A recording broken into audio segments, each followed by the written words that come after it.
And we're live. Welcome, everyone. Good afternoon, good evening, good morning, wherever you are in the world. Welcome. I'm so glad that you could join us today. We are live on Zoom and we are simultaneously streaming live on YouTube as well. So I'm here in Sydney. My name's Danielle Stein-Fairhurst. So I run a financial modelling consultancy here in Sydney called Plum Solutions, and we are joined by Natalie Bayfield all the way from London. So it's early in the morning for you, Natalie. I hope you've had your coffee. Yeah, I'm on my third coffee as it happens. My goodness. Well, thank you so much for agreeing to talk to us. So My pleasure. Natalie is the chairwoman of Bayfield Training, a company that she set up several years ago, and she is a lecturer at Cambridge, or a senior fellow at Cambridge. Is that right? Yes, that's correct. Yeah. So tell us a bit about also doing a bit of study. Yes, I've gone back to university myself to brush up on my mathematics because I enjoy it so much. That's amazing. Well done. So tell us a bit more about what you do, Natalie. So so I run Bayfield Training. Well, I do sort of less of the running of Bayfield Training now. So I've got a really fantastic young team that do it all now. But I set the company up 20 odd years ago, just after university. But we teach real estate financial modelling mainly to the real estate industry, but others as well. But in the last 10 years, I think, we've kind of developed into a full spectrum executive education company. So it's not just real estate financial modelling that we teach, but that's how I came to be, as it were. Fantastic, thank you. We've known of each other for quite a number of years, but we only sort of officially met recently when we were both on the judging panel for the Financial Modelling Innovation Awards. But I've heard about you through Model Off and lots of other places. Yeah, so, I mean, it's yes. Likewise, I've heard from you, of you, or seen you over the last, I think, so 5 or 10 years at least. So you've certainly been someone that's been in the financial modelling space for a long time. And yeah, thank you very much for inviting me to do this. I think you're certainly someone I admire, and you are doing great things, I think, for in the financial modelling space, and especially as a role model for women in the industry as well. So I think, yeah, we first formally was the Model Off on the Diversity Council, wasn't it? That we were there, and then yeah. We went on to the judge the Financial Modelling Innovation Awards, which was great fun. So I thoroughly enjoyed that. I think there might just be a touch delay on my side. Yeah, me too. I think that's something that we both feel quite passionately about, is trying to encourage more women to get involved in financial modelling. So it's fantastic. I think it's certainly that was where we sort of first connected through Model Off, was we had a bit of a not too many women competing, and trying to encourage more women to get involved, I think is definitely a good thing. I think, yes, definitely, and it's still an issue as well. So if there are women attending this presentation as well, we definitely encourage you to join those competitions and give it a go. It's a great learning experience, if nothing else, and it would be great to have your representation there and show everyone what women can do in financial modelling. So there's some really, really great financial modellers out there. Yes, absolutely. So just a couple of things on housekeeping. We've got a Q&A. Please feel free to have a bit of a conversation in the chat. Any particular questions that you have for Natalie, just pop them in the Q&A. With the chat, if you're on Zoom, make sure that you address it to all attendees if you want everybody to see it. If you're on YouTube, feel free to just pop your comments in the chat. We are monitoring those as well. So take it away, Natalie. I'm really interested to hear what you have to tell us about real estate financial modelling. Okay, thank you very much. So yeah, as I say, really happy that I've been invited to do this. And it's quite an interesting format, I think, that Danielle's set up. So I've put together a PowerPoint because I've thought that that's the best way to do this. And so there won't be spreadsheets, because I know in Danielle's other sessions it's normally kind of a spreadsheet comes straight up. And given the title of this particular presentation, sort of forecasting real estate income in Excel, probably Excel's a key part of the title, and you're probably expecting that. I want to talk about sort of how it works, how we put these types of models together. And I think when you've got such a large audience, and I'm flattered by the way how many people are actually in this one, and I think it's probably indicative of how it's, as an asset class, it's kind of understood or treated as far as financial modelling goes. Because when you've got a portfolio, an investment portfolio, you've typically got three sources of income that you can go to. You've got your bonds, you've got shares from a company, and you've got property. And property still remains a little bit of the poor relation. And I think that's because real estate doesn't always fit into the standard sort of corporate model. And I'll talk about those issues just shortly. Well, that will be the kind of the key part of my presentation.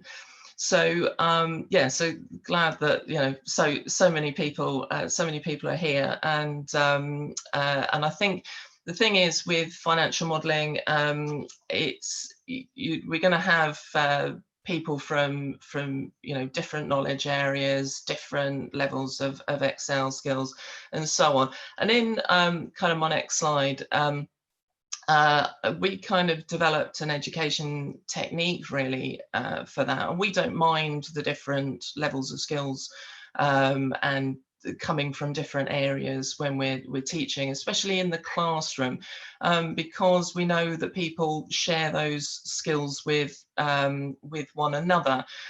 So when I started out, as Danielle says, so well over 20 years ago, and I was going into real estate firms and teaching people that had just got computers out the boxes for the first time. So it was a very new skill back then. But what I was dealing with was some people who were able to do some very powerful calculations in their heads. They'd call it a back of an envelope type calculations, but they would they could calculate yields to 2 decimal places for 4 different income streams before I had a chance to work it out on a spreadsheet in front of them. So certainly the skills were very mix and match. But people learn from one another. So I think here we're really talking about the theory, and then looking at the Excel at the end. And if you give a techie person a PowerPoint or ability to play around with some animation, they get carried away. So this is the result of leaving someone unfettered with that. So my first animation is that's what Bayfield training does, is kind of bring all those things together. And when we're teaching it, we find it's a lot easier to get comfortable with the financial modeling if you teach all of those things together. So we really kind of pioneered the idea of having the PowerPoint and having the flip chart, talking about what it is that we were trying to do, then explaining the maths. I mean, there's different levels of ability of maths in different countries around the world. So, and UK, unfortunately, it's not not as good at that as say someone as Germany. It's getting better now, but it wasn't something that was you had that kind of competency all the way through. So the education system.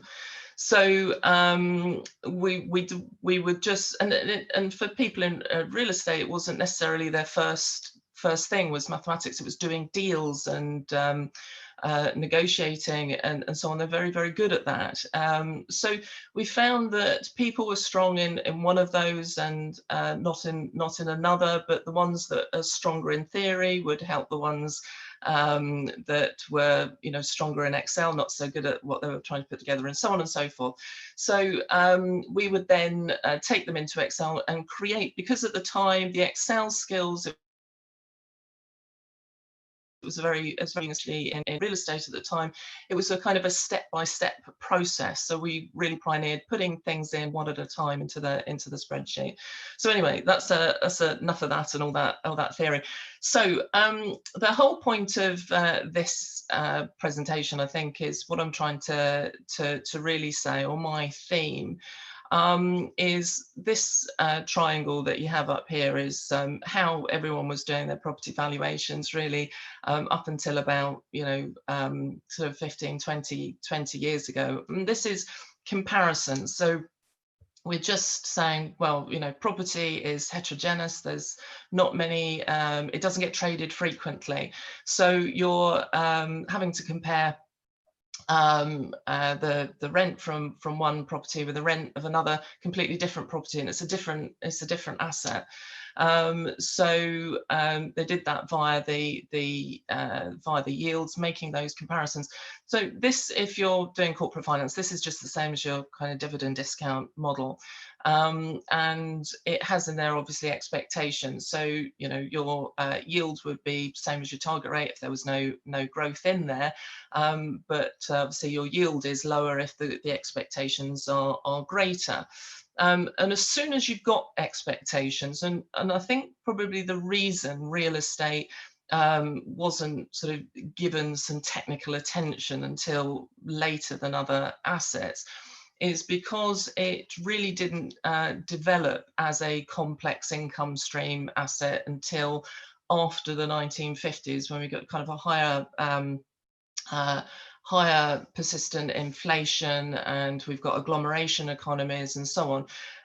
Because prior to the 1950s, and in the UK, we're kind of the oldest modern commercial property market in the world. We had these great big long leases with great big long fixed rents, because they, you know, landlords thought that was the most secure way to move forward with the income. And then you get into the 1950s, and then you know, lots of new properties are being built, and then you find that you've got some properties that are suddenly getting higher rents for the similar level of space. So then you have a dearth of rent reviews, and so rents start going up, and there's expectations that rents are going to grow in the future. So we all know that the expectation of rents is, well, I must say we all know. You may be completely new to financial model, you may not know, and certainly in our training, the maths is quite straightforward for real estate financial modelling. And it is for all of financial modelling, really, but we still spell it out in all of our training. So it's the compound growth formula, 1 + I to the n, which shows us our kind of growth, or describes our growth of our rent over time.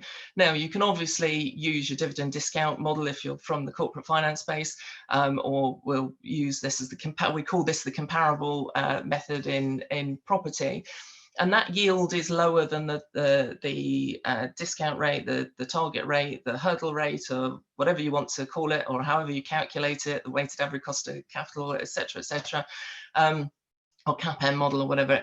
The yield is lower than that because there is the expectations that rent is going to grow over time. Now, the issue is in your when you're investing in bonds, your income, you know, with you know, a few exceptions, your income is pretty fixed. When you've got shares, your compound growth formula, your 1 + I to the power of n, so the I being the growth on the periodic basis, and n being the period in which you're in, can be completely fine. So you've got like a trend growth rate over time if you want to be sophisticated. you may be putting in a cycle or something like that. But that's what your yield does. It is implying some sort of expectation. You're prepared to accept a lower rate of return now because you're expecting rents to grow in the future, your return to grow in the future, and your overall rate of return, your target rate, your discount rate, or again, whatever you want to call it, becomes your internal rate of return, the one that you measure on that cash flow. But as soon as you're expecting rents to grow, then you start thinking about cash flows, and so then that starts to become important. So, well, let's go back to the previous one. The key thing here is that we've got a trend in there, and is a trend appropriate? And if your rents are growing over time, how are they growing? What's the contract you have in place for it to trigger growth? And if you've got this dividend discount model or your comparable method, it's you have to think of trend in some sort of manner or average your expectations going forward. And it's only when you get into a cash flow that you can start playing around with it. So there are two key types of trends that I just want to highlight here. One is growth and one is vacancy. So growth is quite typical in any company model, but when you're looking at property, you've got a very specific variable called vacancy, which is not always very well understood in if you don't come from a property background. The question here is going to be kind of where you put that. So here's me getting carried away with animations again. So I'll just show you some growth. Just I was quite proud of that. That's well just done. you like that one, good. Thank you very much. So yes, so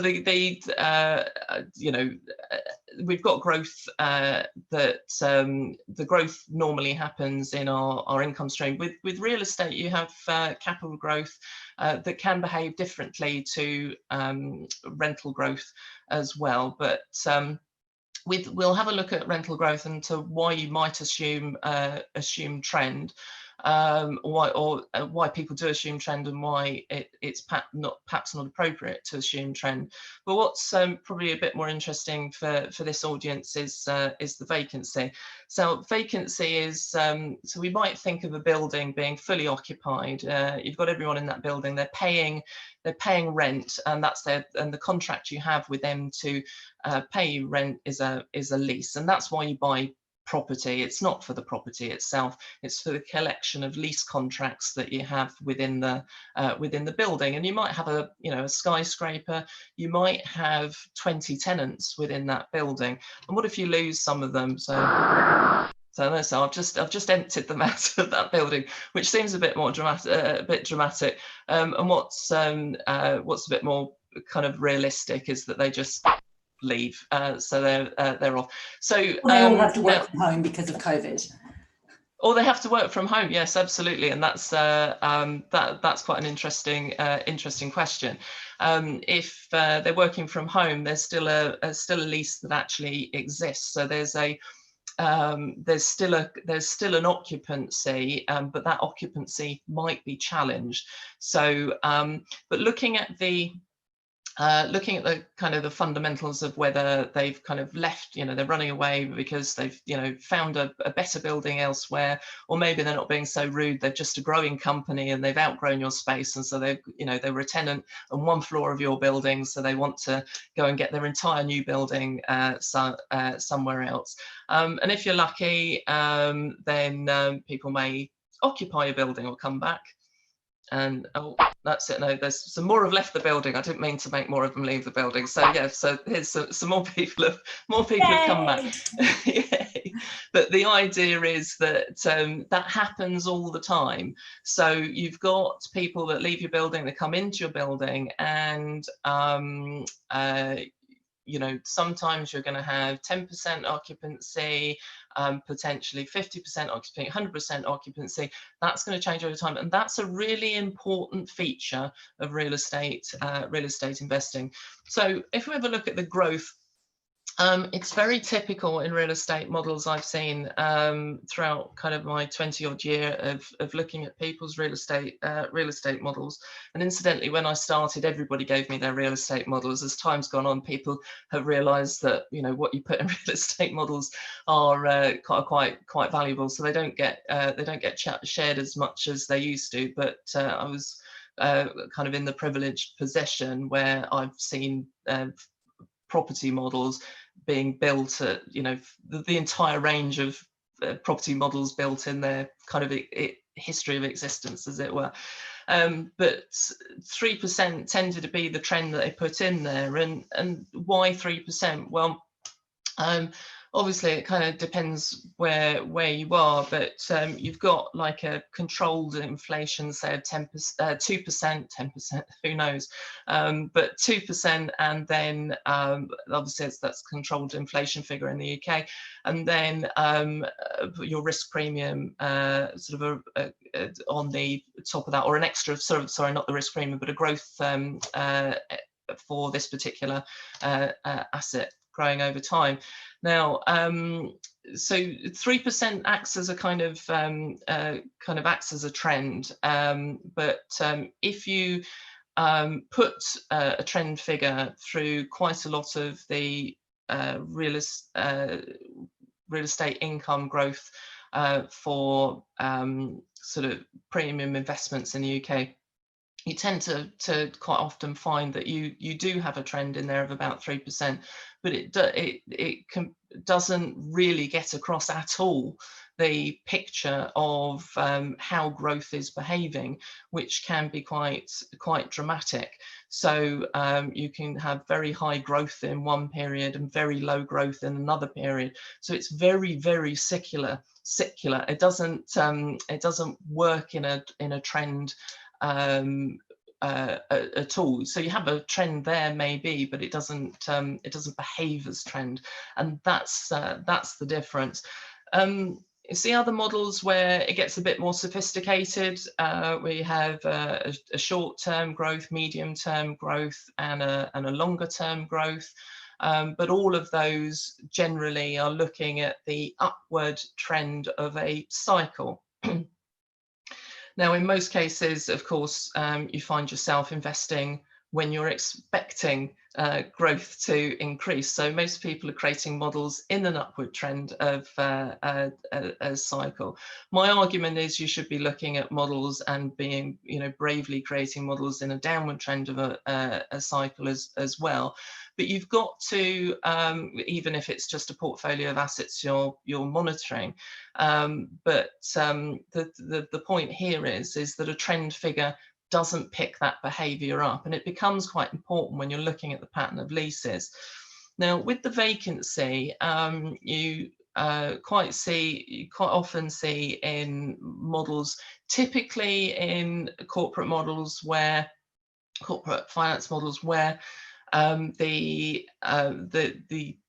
background of the people creating it isn't in real estate, that there's a kind of a 10% figure that's put in there that says, right, let's assume a 10% vacancy in any 1 year. And it's important to say that it's in any year rather than 10% per annum, because 10% per annum gets across this, it's just a terminology thing, gets across the idea that it's perhaps cumulative, and it's not cumulative. What we're saying, in any year, the building might be vacant at 10%. So those people leaving, maybe it's just, you know, 1 floor of 10 have gone, and then maybe in the following year, another sort of unit leaves, another 10%, but another unit, another tenant comes back in. So it may be completely reasonable, to say that the building on average is occupied 90%, is only vacant at 10% in any year. But again, in 1 year it could be 10%, and in another year it could be 40%. And there's a great risk that in 1 year it may be completely vacant. And that's something that really needs to be understood when building models. So in the growth, I don't think anyone would argue that in your income growth that you would be putting this into your income line. And in the models I see that don't have a sort of a property originally a property background, this is quite often put in the expenditure line, and I would argue that this doesn't go into the expenditure line, and it may seem completely counterintuitive that your vacancy goes into your income line. And the reason for that is that the vacancy, it drops out fundamentally from your lease contract, the contract that you're buying, the contract that's providing you with the income. And only by properly looking at the vacancy can you really understand the risks and opportunities that are vested within your investment. So if we look at the pattern of income streams, and we find that income streams in real estate, so we've got rent and time, are a mix between bonds, sort of a fixed income, and an equity type income. So typically when you're looking at shares, you might get that. And or you would get that, hopefully. But property will have a lease contract, and in the UK, this, until quite recently, well, it is still quite typical now, but there will be undoubtedly increased pressure on this model, where you would have fixed income streams for 5 years.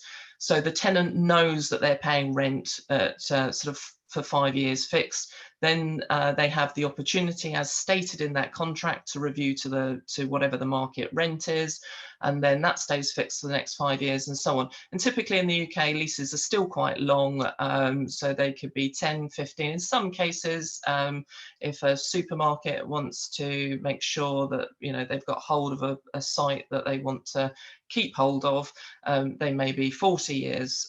So typically you may have this 5-year reviewable pattern in there. So it is still quite common, but it's not your kind of review, it's not continuous, it's sort of fixed and reviewing to a pattern. So in the past, we would kind of value using this information only that would have this incorporate within it this expectation.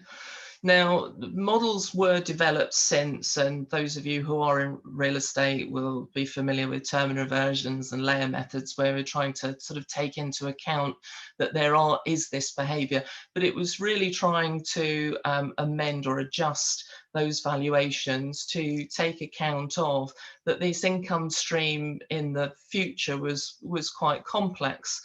And it really is quite complex. I mean, at the moment, that's quite straightforward, what I'm showing you, and there's no vacancy in that particular model either. So it may be that the lease ends in period 7, and then you have the vacancy because your tenants have decided, well, that's the point at which I will not renew the lease, but I will go and find my new property because I've got expansion plans and so on. And then you're left with a situation where you have to try and find someone else for that unit.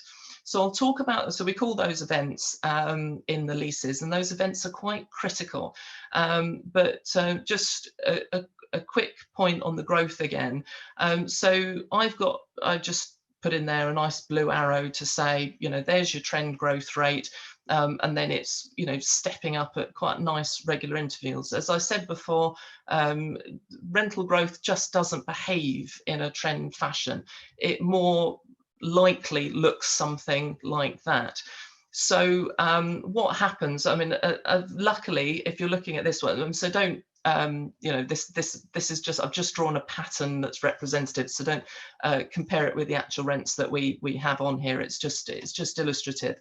But just in terms of patterns, it's quite lucky for this particular investor, because the rent reviews are all happening on upswings. So in period 5, that would go much higher than it is in this one. In period 10, it's actually on that that upswing, actually sort of on that chart. So it will depend on what happens. So where your timing, your triggers, your events within your leases coincide with the pattern of growth. And if you're on a downward swing, then it may be in some countries that your rent drops down to where that downward swing is. In the UK, with institutional leases, we have this brilliant clause from an investor's perspective of upward only rent reviews. So if you were on a downward swing at that rent review, you would maintain the current rent level that you have.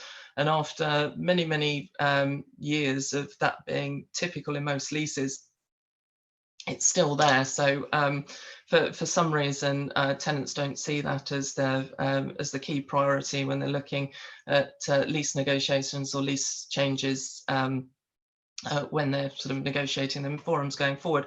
So when we're doing valuations, we just look at that initial rent and we put in those expectations, and they are naturally an average which kind of becomes a trend, when in reality, and that's why we do the cash flows, we're actually looking at that entire income stream.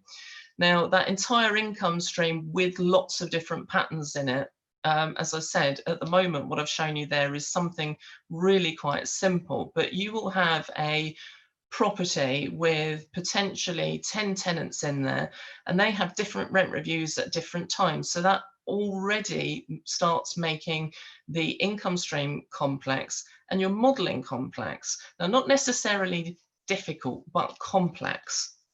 So all the different things that could happen.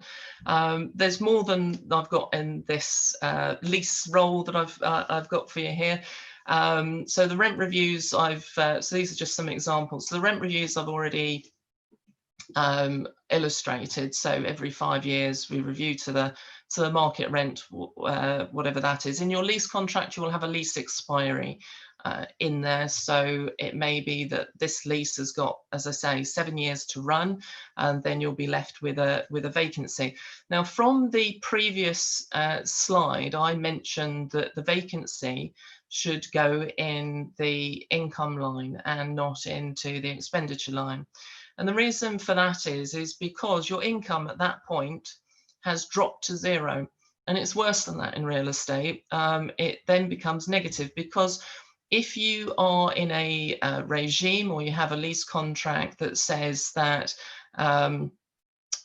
you are covering all of your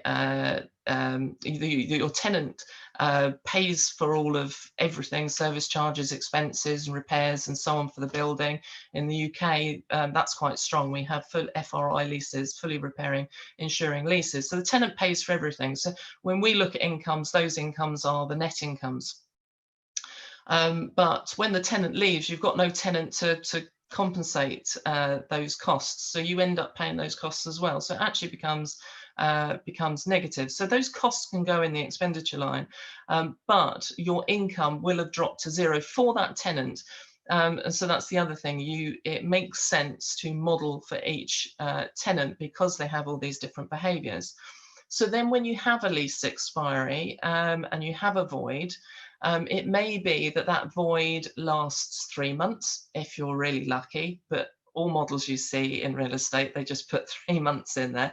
But in reality, it can be 3 months, it could be 2 or 3 years. It's quite easy to find examples of that. So you have a wide range in there. And if anyone's interested in looking at lease events, I think it used to be IPD, but I will always call them IPD, but it's MSCI now, who do a lease events review, and I think they do a summary every year. So with their database being a data company, they collect all the events that have been activated, and then say what percentage in what type of asset in real estate has activated their lease expiries, their break clauses, etc.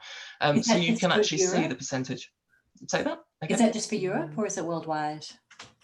It's worldwide. It was worldwide because I think it started about 15 years ago. They started actually producing it, and then they slowed, because data in real estate hasn't been quite as strong as with other assets.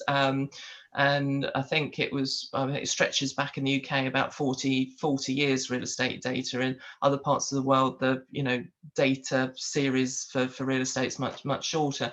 But I think by now, I mean, I haven't looked at the most recent one. I think by now, I think you can collect that, or I think they report on that data in most countries with a commercial real estate market. So yeah, short answer to that is yes, but typically, so I'll sort of give you a long answer.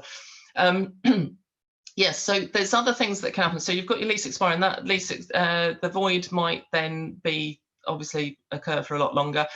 You may have stepped uplifts. So the rather than linking to whatever the market rent is at that particular time, it may be that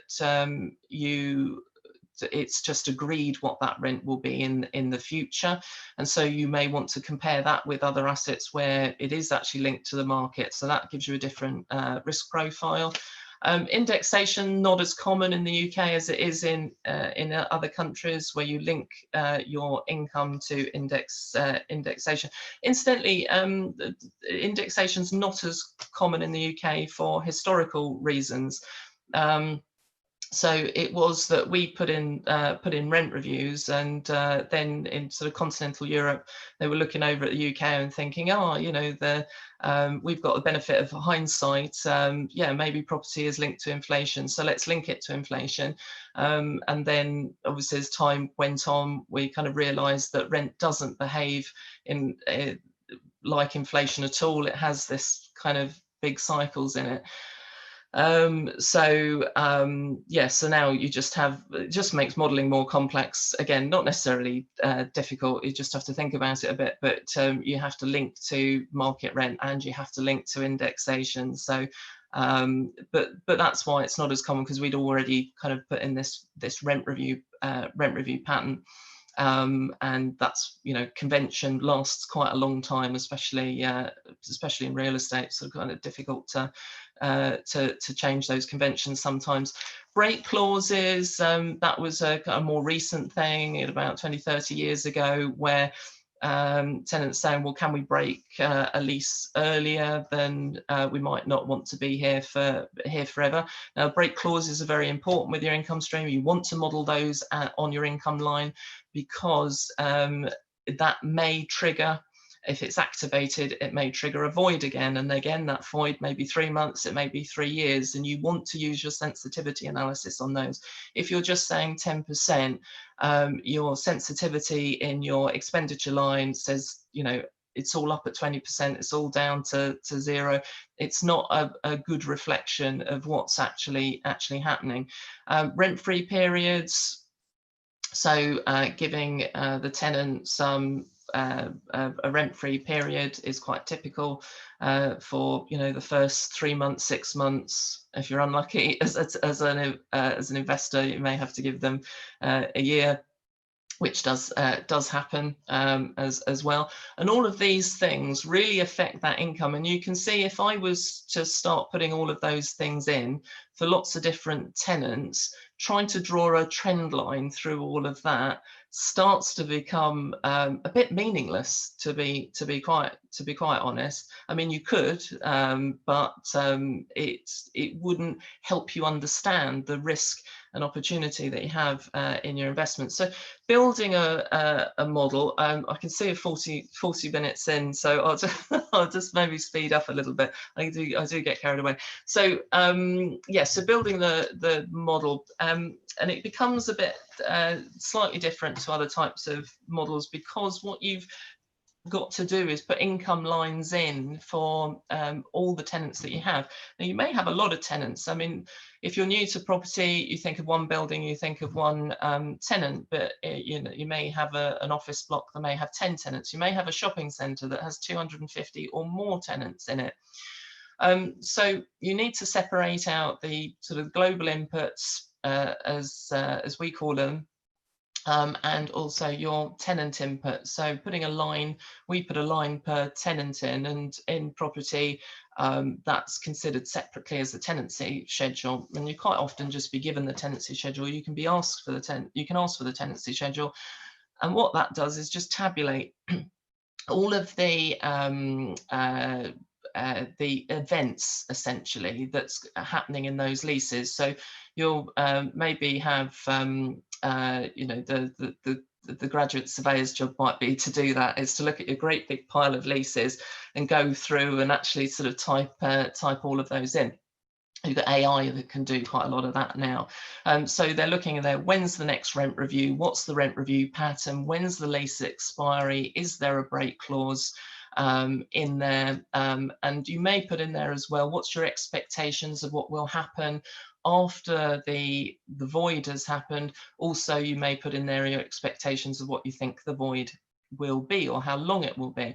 Now, by doing that, when you create the model, you can do more sophisticated sensitivity on it, because you have, what you're doing is creating a picture of what is actually happening. So then over time, with the tenancy schedule, well, that will generate a rental cash flow.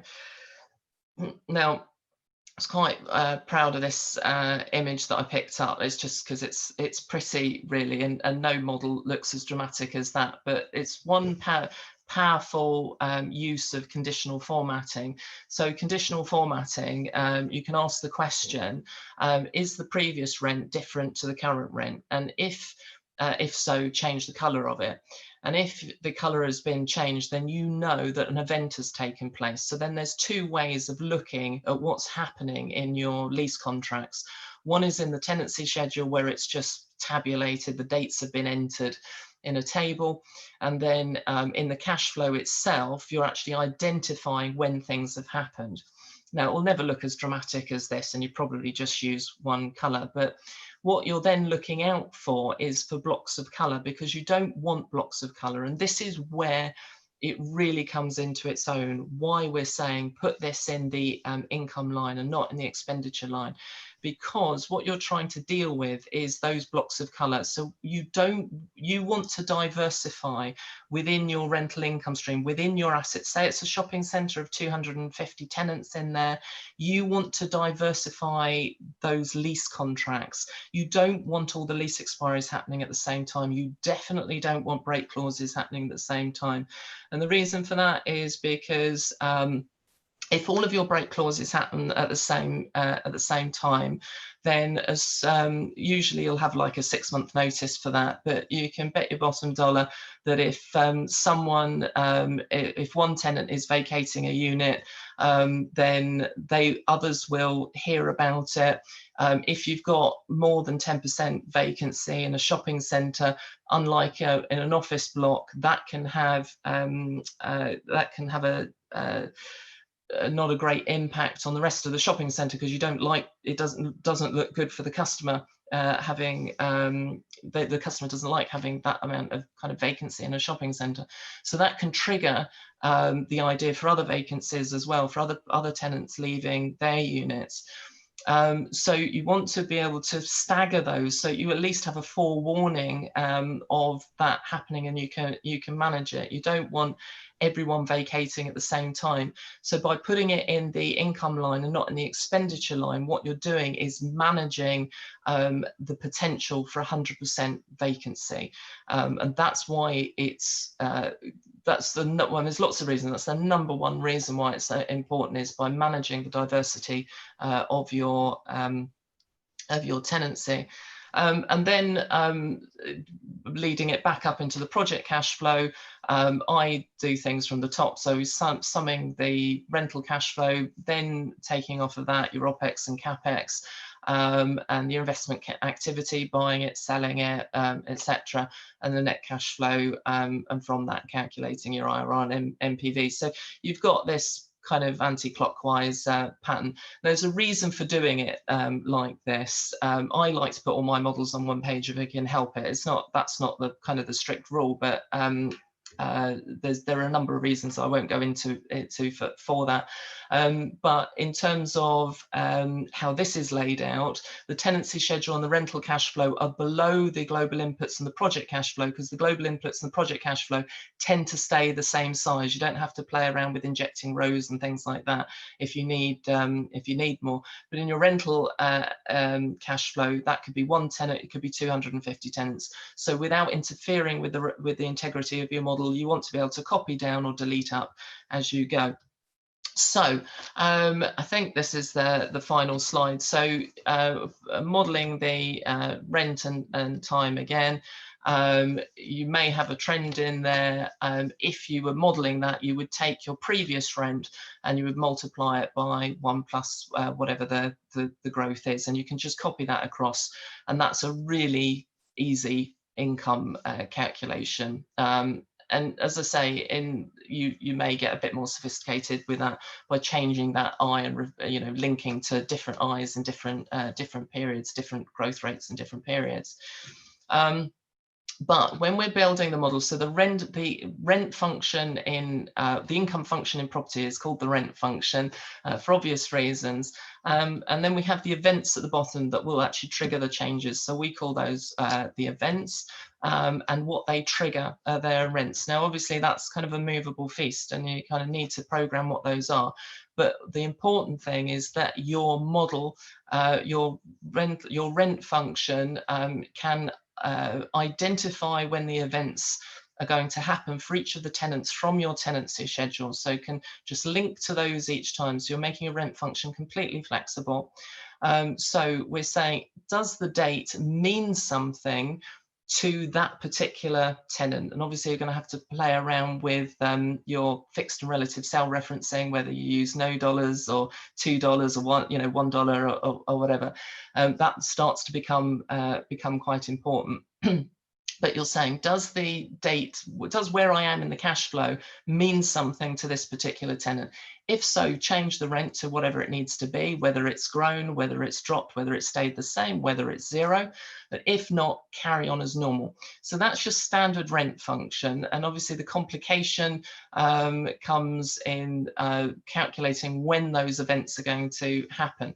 Because in your tenancy schedule may not tell you all of the rent reviews. It may say this is the next rent review, and then the pattern is every 5 years or every 2 years after. So then you have to formulate for that pattern. Obviously, we teach you all of those in our courses. That's not the only way to model project rental income. Two other methods are the events and rents tables, where you pre-calculate everything and pick up everything using a lookup function. And the other one is using tags, where you model each slice of income. Both of those, well, the last one is quite complicated. The events and rents tables is quite efficient.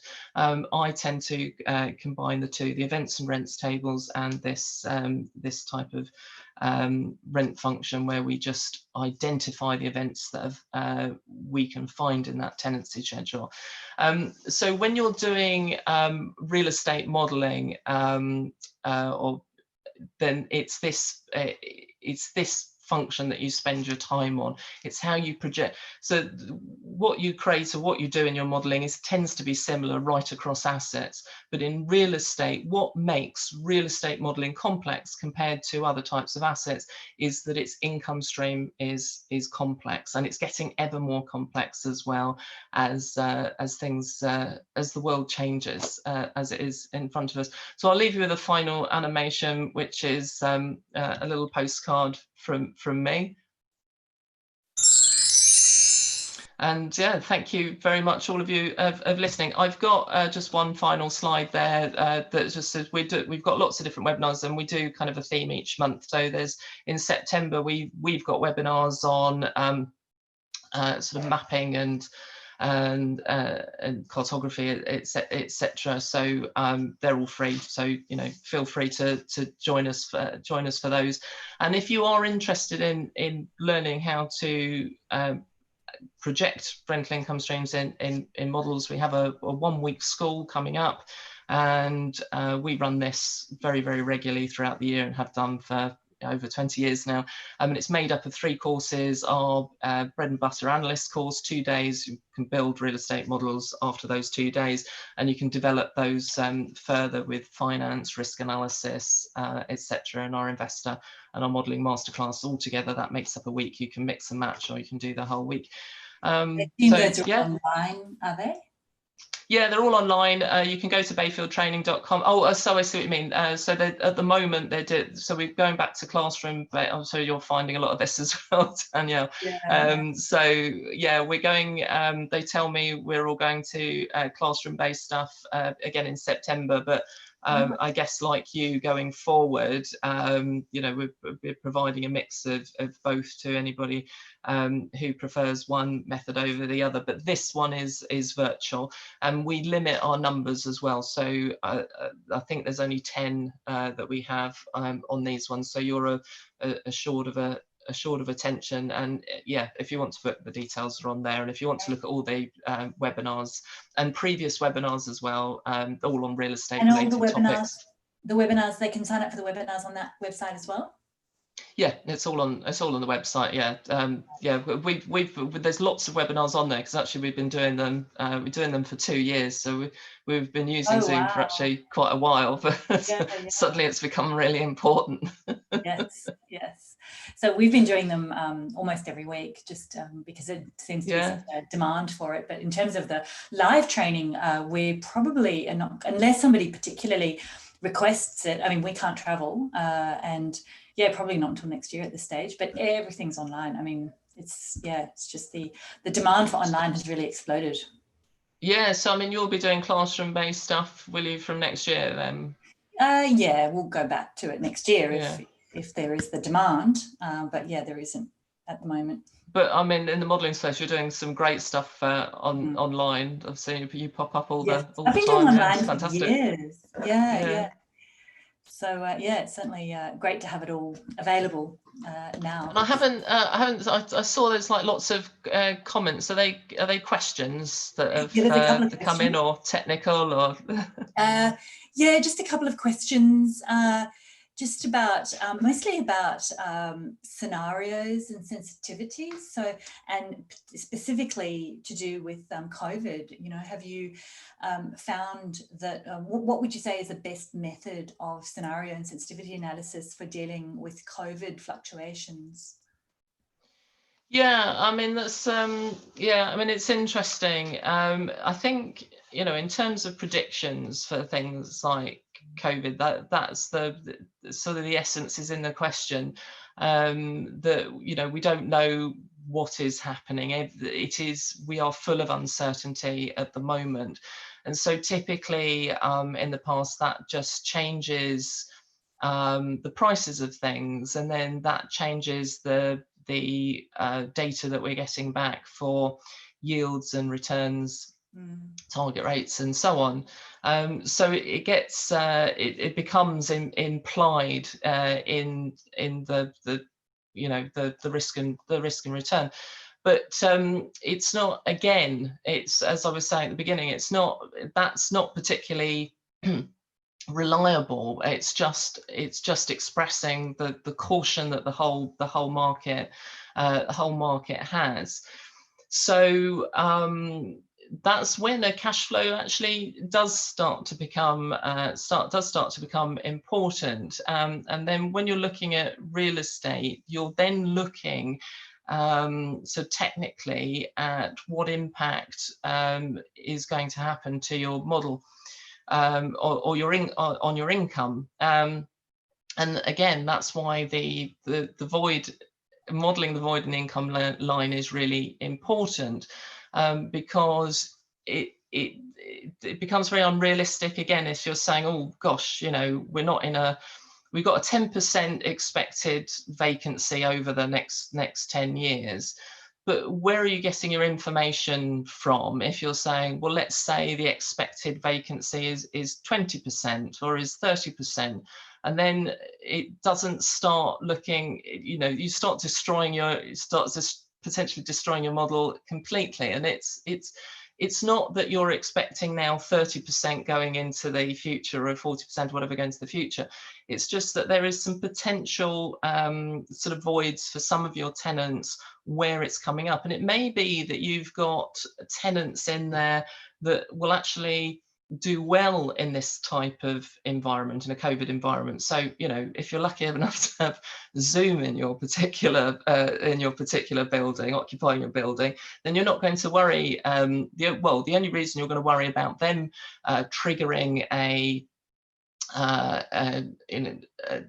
triggering an event, so leaving your property and not renewing, is because, you know, they may be thinking, right, I want to build my own property, I want my own premises, and so on and so forth. So you kind of need to analyze what each of your tenants are doing. That's why you need to look at each of your tenants individually, and you need the opportunity to be able to change that void. So to answer the question more specifically, it may be, and typically in models, you'll see that you've got a 3-month void in there. It just seems to be that that's the one they all stick to, and I think that kind of averages between those that hold over, those that stay within their properties, say they renew their leases, and those that do have some vacancy.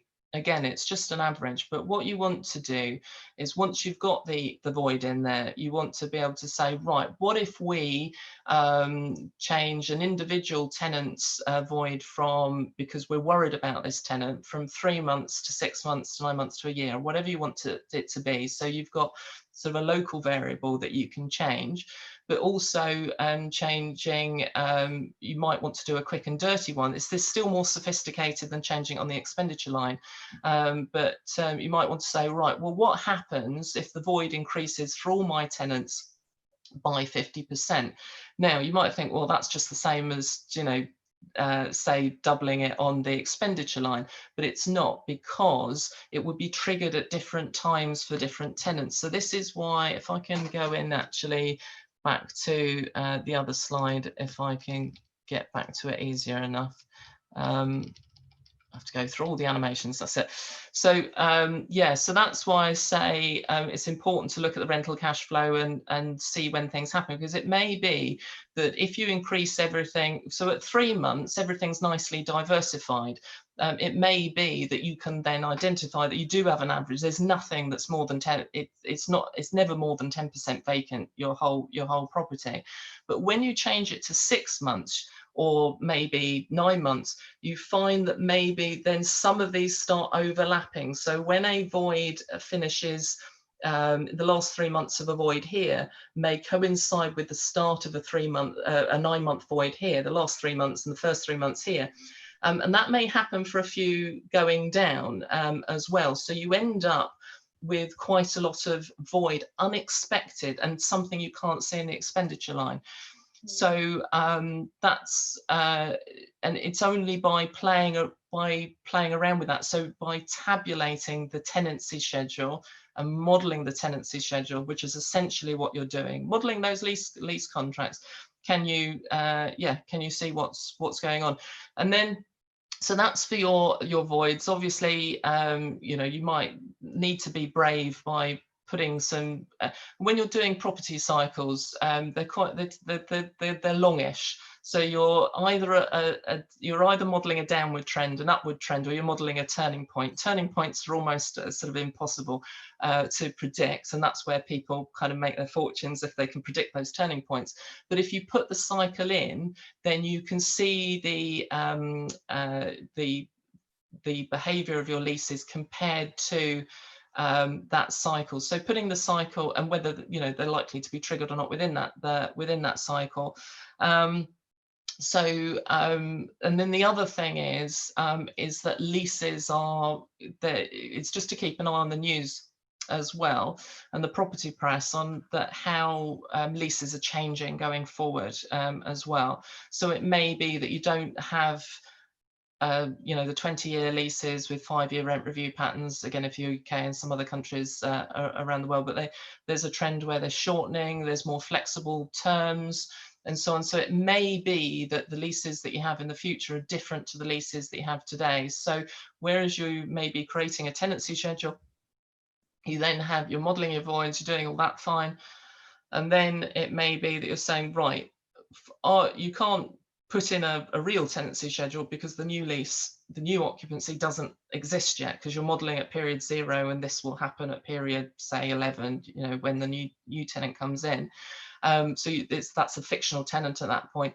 But you may be saying, right, I'm going to blanket, say, 5-year leases from now on. So you're kind of putting in an expectation of how these lease contracts may change going forward. So in terms of expectations, I would summarize all of it by making your rent cash flow as realistic and as flexible as possible, so that you can change those component items. So what are triggered, break clauses, lease expiries, and how long those voids are going to be. Yeah, great. There's just a question from Ian about the tenancy schedule you were just talking about. Is there anywhere you can show us an example of what a tenancy schedule might look like? Maybe a link we can send out afterwards? Yes, absolutely. Yeah, happy to do that. They're fairly straightforward in the sense of, from a modeling perspective, and they will obviously develop over, they change over time as well, and they change across properties as well, depending on, so you may have different events, different things that will trigger changes in rent. So different events for one type of property than another type of property. So in a shopping centre of a retail property, you're more likely, not always, but you're more likely to have turnover type rents than you would in an office property in the UK. So you may not have that column in that particular one. So I can do an example. Certainly send an example out. There's no problem at all. Thank you.